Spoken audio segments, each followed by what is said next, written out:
There are moments late at night when the world becomes so still that you can almost hear it breathing. The hum of the day fades. The noise quiets.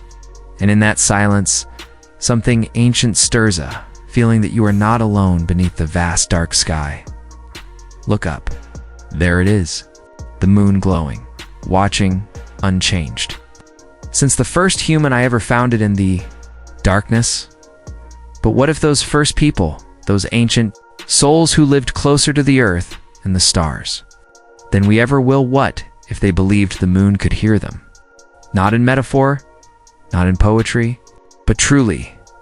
What if they whispered their fears into the night and waited for the silver light to shift in response? What if they sang songs of gratitude and saw the moon grow brighter, fuller, as if acknowledging their voices? This is not a story about what we know. This is a story about what they believed. And in belief, there is a kind of truth that science cannot touch, a truth woven from wonder, longing, and the deep human need to be heard by something larger than ourselves tonight. We ask a question that has no answer, only echoes. What if ancient civilizations truly spoke to the moon?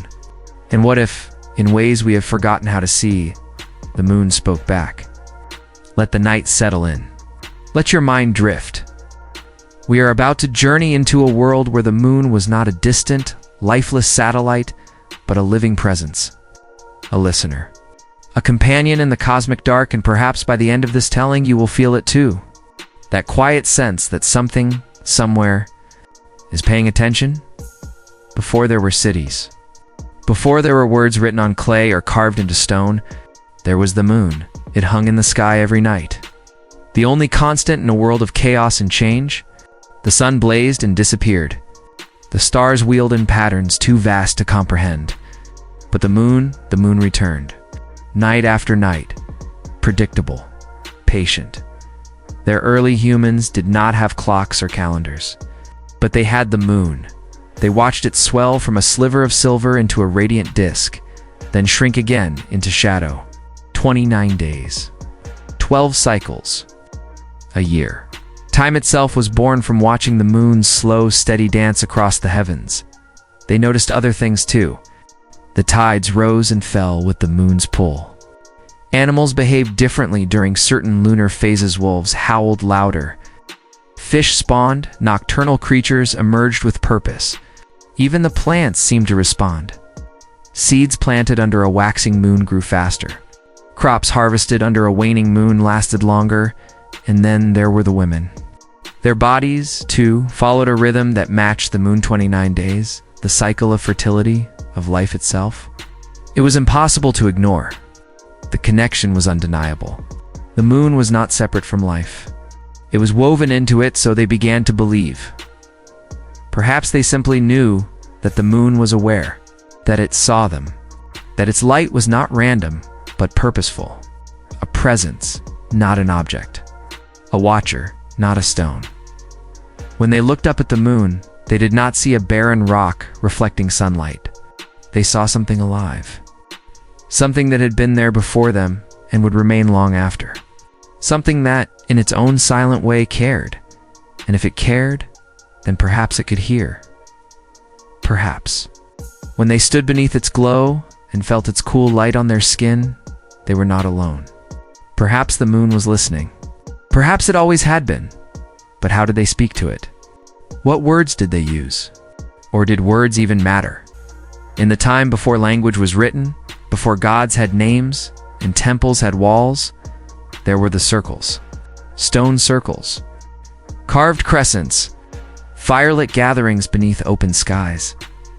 Imagine a clearing in a primeval forest. The trees stand like silent sentinels, their branches black against the indigo sky. In the center of the clearing, stones have been placed in a ring not by accident, but by design. Each stone carefully positioned, aligned with the rising and setting of the moon over the course of the year. This is not architecture. This is conversation. A group of people gathers as night falls. They have painted their faces with ochre and ash. They carry torches that flicker and spit sparks into the darkness. They begin to move not randomly, but rhythmically. Their feet strike the earth in patterns that echo the moon's phases. slow steps for the waxing, faster beats for the full. A gradual fade into stillness as the moon wanes. They are dancing, yes, but they are also speaking. Their bodies are the words. Their movement is the grammar. And the moon is the audience. Some of them hum, low, resonant tones that vibrate in their chests and rise into the night. Others remain silent, their eyes fixed on the glowing disk above. They are not praying in the way we understand prayer. They are being present. They are offering their attention, their energy, their gratitude, and in return, they believe the moon offers light, protection, guidance. When the moon is full, the hunt is easier. When it is dark, they stay close to the fire and wait. The moon teaches them patience. It teaches them rhythm.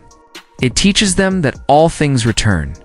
In caves, they carve crescents into stone walls, not as decoration, but as record, as testimony, as proof that they were here and the moon was watching.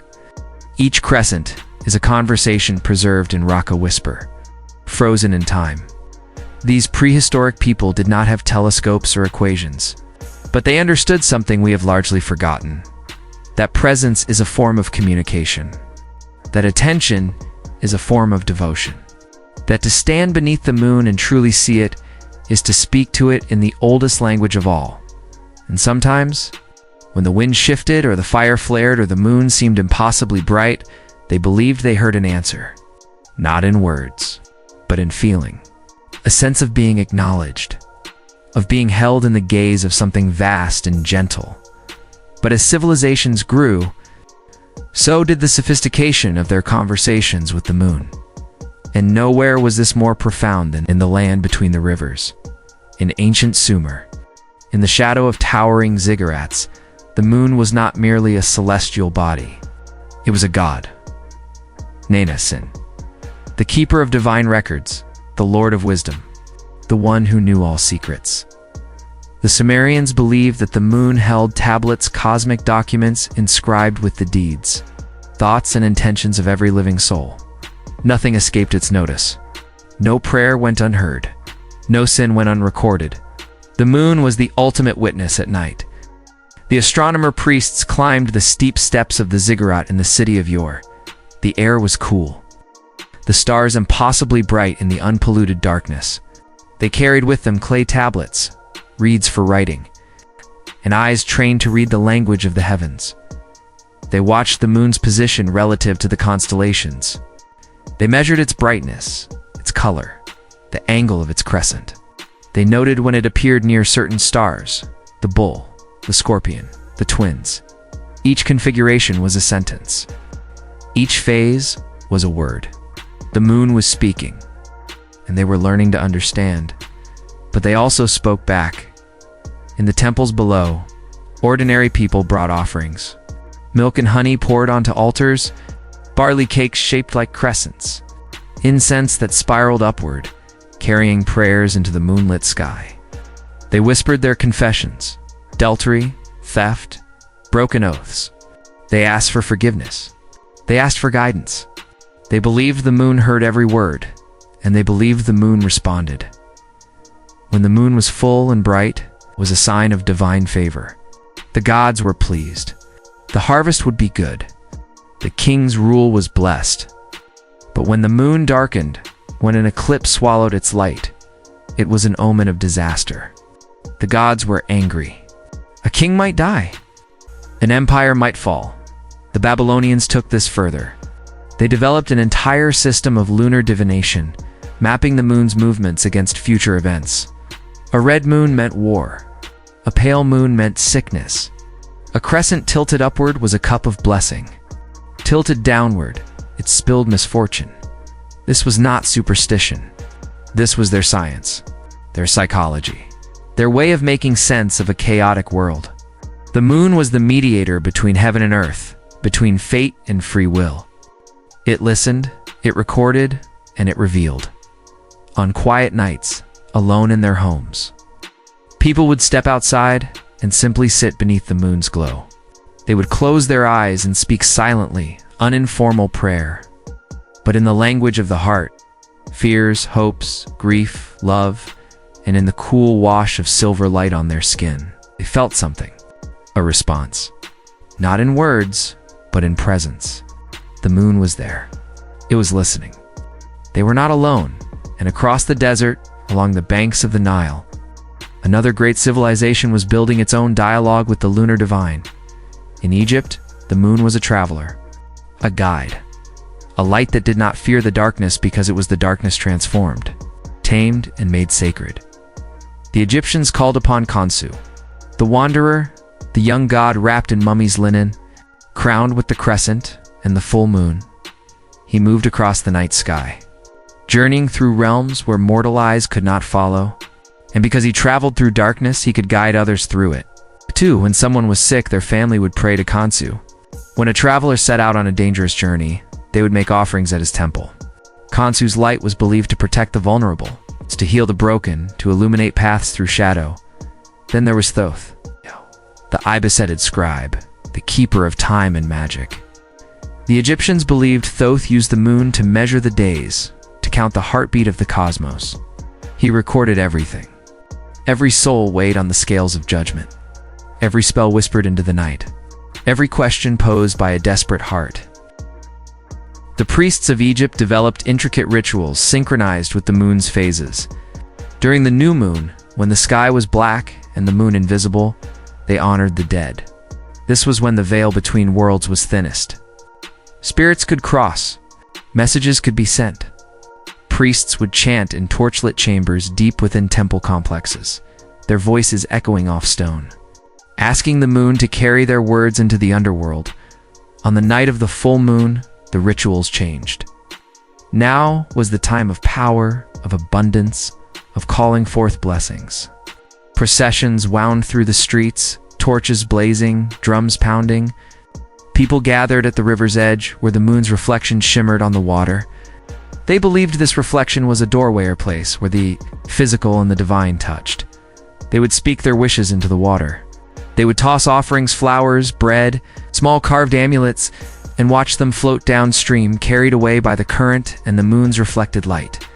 It was a form of prayer, a form of sending, a way to ensure the moon received their message, and the moon answered. They believed this absolutely. The answer came in dreams, in the rising of the Nile, in the health of their children, in the success of their harvests. The moon's responses were woven into the fabric of daily life, subtle but undeniable.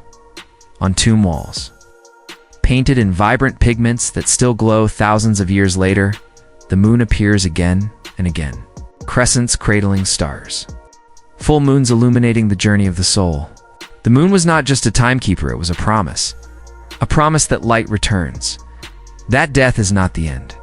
That someone, something, is watching over the journey.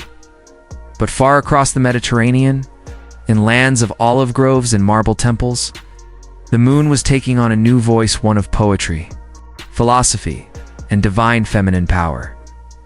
To the Greeks, the moon was not distant. It was intimate. It had a face, a name, a story. Selene, the Titaness, drove her silver chariot across the night sky, her robes trailing stardust. She was beautiful and melancholy, forever in love with Endymion, the mortal shepherd who slept eternally in a cave, never aging, never waking preserved so Selene could visit him in dreams each night. It was a love that transcended time, locked in lunar stillness. Artemis, the virgin huntress, roamed forests by moonlight with her bow and her pack of silver hounds. She was fierce, independent, protective of women and children. Those who called upon her in the darkness believed she heard. Midwives prayed to Artemis during difficult births. Young girls offered tokens at her shrines, asking for courage and strength. On mountaintops and seaside cliffs, the Greeks built altars to the moon. They held night vigils quiet, reverent gatherings where people sat beneath the lunar glow and simply waited. Waited for insight. Waited for inspiration.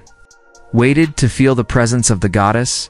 Poets believed the moon whispered verses into their minds. Sailors trusted the moon to guide them across treacherous waters, its light revealing hidden rocks and safe harbors. Philosophers like Pythagoras spoke of the moon as a bridge between the material and the divine, a place where souls might rest before ascending or descending. And then there was Plutarch, the Greek philosopher and priest who wrote extensively about the moon. He pondered whether it was inhabited, whether souls lived there, waiting for rebirth. He suggested that when people died, their earthly bodies returned to the earth, but their souls ascended to the moon, where they existed in a state of pure thought and light. The moon, he believed, was listening not just to prayers, but to the very essence of human consciousness. In Rome, the moon became Luna, a goddess both gentle and powerful. Roman women celebrated her in secret rites, gathering under the full moon to honor the cycles of their own bodies, to ask for fertility or protection, to share stories and strength. These were not public spectacles, they were intimate, whispered conversations between the mortal and the divine. Soldiers, too, prayed to Luna before battle. They believed her light could reveal the path forward, that her watchful gaze could protect them from ambush and guide them home. The Romans also believed the moon influenced the mind. The word lunatic comes from luna, the belief that the moon, especially when full, could disturb the balance of the humors, causing madness, passion, or prophetic vision. This wasn't superstition. It was psychology. They observed patterns of erratic behavior during full moons. Heightened emotions. Restless Sleephand concluded that the moon was speaking through the body itself. The moon was not silent. It was a constant presence, a voice in the night, a light that carried meaning. And those who learned to listen believed they heard wisdom, warning, and wonder. But the moon's voice was not limited to the West. In the Far East, the conversation took on a different tone, one of harmony, reflection, and silent enlightenment. In China, the moon was not something to conquer or question. It was something to contemplate, to honor, to let settle into the soul like still water reflecting a perfect image. The Chinese called the moon Yu, and they saw it as the embodiment of yin, the feminine, the receptive, the quiet strength that balances the sun's bright yang. The moon was not loud. It did not demand, it simply was. And in that being, it taught. On the night of the Mid-Autumn Festival, the 15th day of the 8th lunar month, families gathered beneath the fullest moon of the year. They set out offerings of mooncakes, pomelos, and osmanthus wine. They lit lanterns and let them float into the sky, carrying wishes upward. Children listened to the story of change. The moon goddess who lived in a silver palace with only a jade rabbit for company. But this was not just storytelling. This was communion. The act of sitting beneath the moon, of gazing at it in silence, was a form of speaking. The moon did not need words. It needed presence. And in return, it offered clarity. Poets wrote verses by moonlight, believing the moon's glow sharpened their thoughts and softened their hearts. They called it borrowing the moon's light too, right? The greatest poems of the Tang dynasty were composed under lunar illumination, the words flowing as if dictated by the moon itself. In Japan, the tradition of Tsukimi moon viewing was practiced with deep reverence. People would arrange themselves in gardens, placing offerings of rice, dumplings, and pampas grass, and simply watch the moon rise. This was meditation. This was prayer. This was a conversation conducted in silence. The moon, they believed, responded through inner clarity, through sudden insight, through dreams that arrived in the hours after moon gazing, vivid and filled with meaning. The moon did not shout. It whispered, and only the quiet could hear. Korean tradition held similar beliefs. During Chuseok, the harvest moon festival, people honored their ancestors beneath the full moon, offering food and prayers. They believed the moon carried their words to the spirits of the dead, who watched over the living with the same steady gaze the moon turned upon the earth. Across the Far East, the moon was not a mystery to be solved. It was a presence to be felt. And those who opened themselves to it, who stilled their minds and softened their hearts, believed they received something in return. Not answers exactly, but understanding. Not commands, but guidance. Not miracles, but peace. and yet the moon's influence spread even further across oceans. Into lands where the moon was not just companion, but family, there are places where the moon is not a deity or a distant object. It is grandmother, mother, ancestor. It is blood and bone and breath among the Ojibwe people of North America. Grandmother Moon watches over women. She governs the sacred cycles of life, menstruation, pregnancy, birth. Women gather under her light to share stories, to seek counsel, to pray. They do not ask the moon for favors. They thank her. They honor her. They recognize that her presence is already a gift. The Lakota speak of the moon as a protector, a guide for those traveling at night. Hunters and warriors would pray to the moon before a journey, asking for safe passage and clear sight. And the moon, they believed, answered through signs, the howl of a wolf, the call of an owl, the sudden appearance of a path where none had been before. In Polynesia, navigators studied the moon with the intensity of scholars. They knew every phase, every position, every subtle shift in the way moonlight touched the water. The moon told them where to sail, when storms were coming, where islands lay beyond the horizon. This was not mysticism, it was science. But it was also relationship. The moon was their teacher, their companion on the vast, lonely ocean. African tribes told stories of the moon as a trickster, a storyteller, a keeper of secrets. The Dogon people of Mali tracked lunar cycles with astonishing precision, using the moon to time planting, rituals, and community gatherings. They believed the moon carried the spirits of their ancestors. Its light was their gaze watching over the living in. In Australia, Aboriginal Dreamtime stories wove the moon into the fabric of creation. The moon was not created, it was always there. From the beginning, shaping the land, guiding the spirits, teaching the people how to live in harmony with the earth. Shamans across these cultures entered trance states under the moon's light, believing it opened doorways to other realms. They drummed, they chanted, they danced until their consciousness shifted and they could hear what others could not. And what did they hear? The voice of the moon, not in language, but in sensation, in vision, in knowing. These were not primitive beliefs.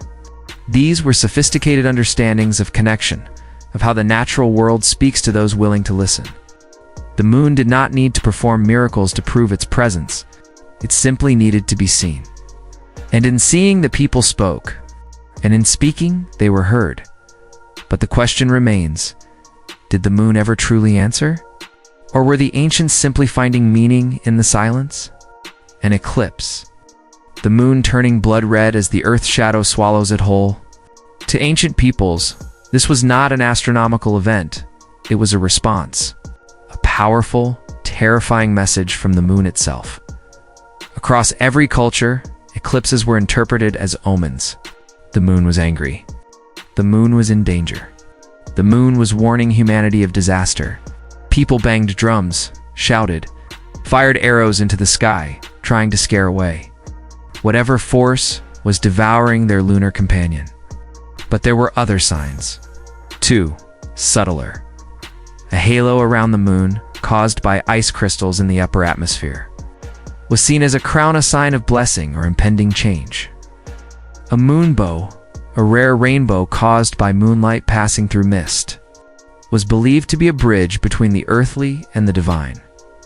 When the tides rose higher than usual during a full moon, people believed the moon was reaching out, touching the earth with greater force.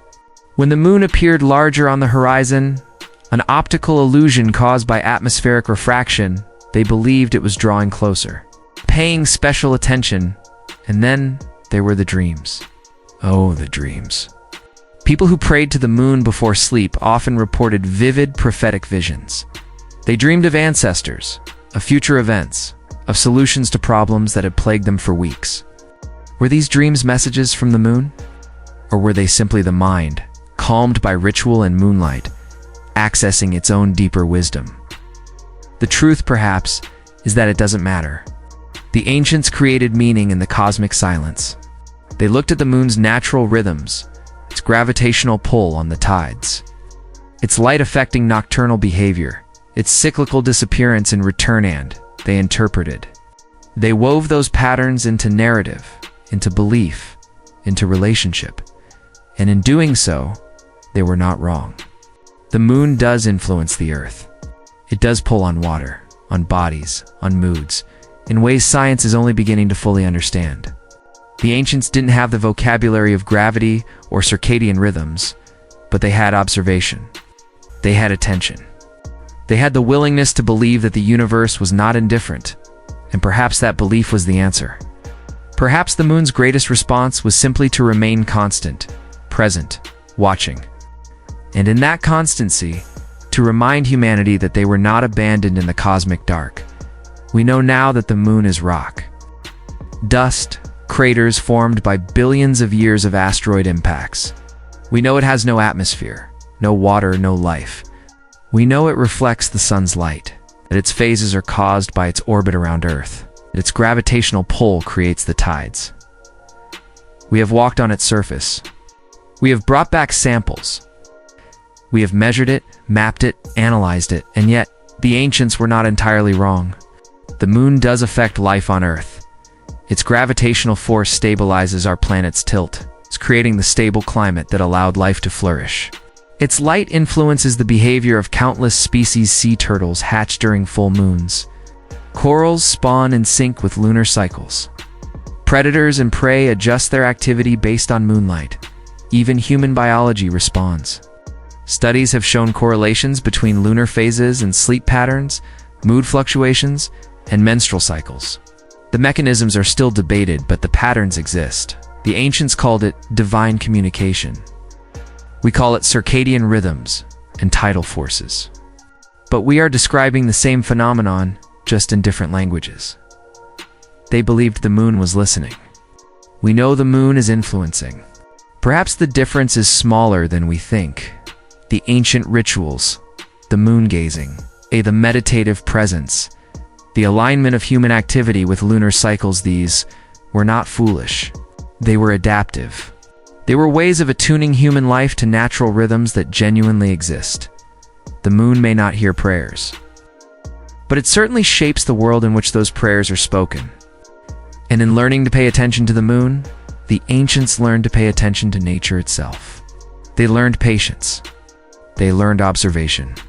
They learned that they were part of a larger system, not separate from it. That knowledge, woven through mythology and ritual, survived for thousands of years. And it survives still, in every person who looks up at the moon and feels something stir. What would we say? If we stood beneath the moon, tonight really stood there. It's present and quiet. The way the ancients did, what words would we offer into the darkness? Would we thank it? For the tides that shape our oceans, for the light that guides nocturnal creatures, for the stability it brings to our spinning world, would we ask it questions? About the universe, about our place in it, about whether we are alone or part of something larger. Would we confess?